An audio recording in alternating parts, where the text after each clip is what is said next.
Assalamualaikum warahmatullahi wabarakatuh. Salam sejahtera, salam cinta bahasa. Nama saya Yusdayana binti Yusuf dari Sekolah Menengah Kebahasaan Seri Balik Pulau. Hari ini, saya akan menceritakan tentang seorang tokoh sejarah yang sanggup mengorbankan nyawa demi menegakkan kebenaran. Judul novel yang saya pegang ini adalah Dos Said, Pahlawan Naning yang dikarang oleh penulis profesional iaitu Abdul Latif Talib. Tahukah anda, Abdul Latif Talib merupakan seorang penulis profesional yang berjaya mengarang beberapa buah novel sejarah merangkumi sejarah Islam dan sejarah tanah air. Bahkan, beliau sudah mengukir namanya di Persada Sastera Tanah Air. Novel ini mempunyai sebanyak 319 halaman muka surat.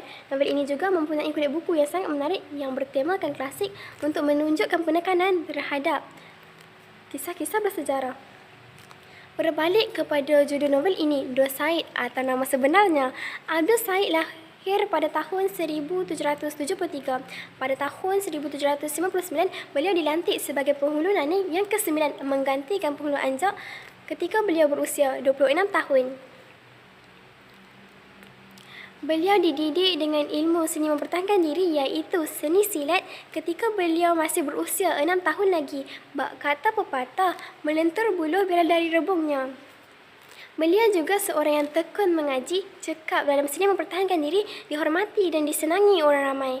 Persoalannya di sini, apakah faktor utama yang menyebabkan peperangan antara kuasa besar British dengan Naning? Maka, hayati dan pelajarilah untayan bicara saya yang akan berfokuskan kepada faktor peperangan. Sebenarnya, peperangan ini berlaku disebabkan oleh Dos Said yang menentang pihak British. Pihak British meminta 1/10 daripada hasil pertanian masyarakat Naning. Bahkan, pada ketika itu masyarakat Naning tidak mempunyai pendapatan yang tetap. Bagi mereka, 1/10 itu merupakan kuantiti yang terlalu banyak. Jadi, Dos Said menentang dan enggan tunduk kepada pihak British. Hal ini kerana pada pemerintahan Belanda mengiktirafkan Naning sebagai wilayah merdeka. Dalam perjanjian Belanda-British ataupun British-Belanda, British menyerahkan Bengkulu dan Sumatera kepada Belanda, maka Belanda menyerahkan British sebuah negeri iaitu Melaka. Sejak itulah bermulanya persengketaan antara Dos Said dan pihak British sehingga membawa kepada peperangan iaitu Perang Naning Pertama dan Perang Naning Kedua. Pada Perang Naning Pertama iaitu pada tahun 1831, pahlawan-pahlawan Melayu berjaya mengalahkan pihak British tetapi berjaya dikalahkan pada tahun yang seterusnya.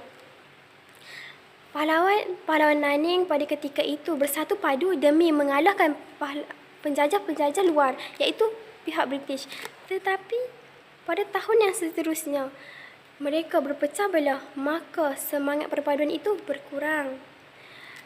Maka pengakhirannya Dos Said terpaksa menyerahkan diri kepada pihak British. Pada Ogos 1849, beliau jatuh sakit dan menghembuskan nafas terakhirnya. Maka berakhirlah era perjuangan pahlawan Naning yang mencetus kepada penentangan pihak British tanpa rasa gentar demi mempertahankan tanah air tercinta. Bagi mereka, perjuangan itu bukanlah bertitik tolak sama ada menang maupun kalah, tetapi semangat juang yang kental itulah sangat penting. Secara tuntasnya, semangat juang mempertahankan negara, bangsa dan agama perlu menjalar dalam tubuh badan masyarakat Malaysia. Bukan itu sahaja, semangat perpaduan juga penting dalam melahirkan masyarakat ataupun suasana aman dan harmoni dalam sebuah negara. Maka kita perlulah mendidik masyarakat kini demi mengekalkan kemerdekaan negara yang kita capai sejak 16 tahun lalu. Sekian, wabillahi taufiq wal hidayah. Wassalamualaikum.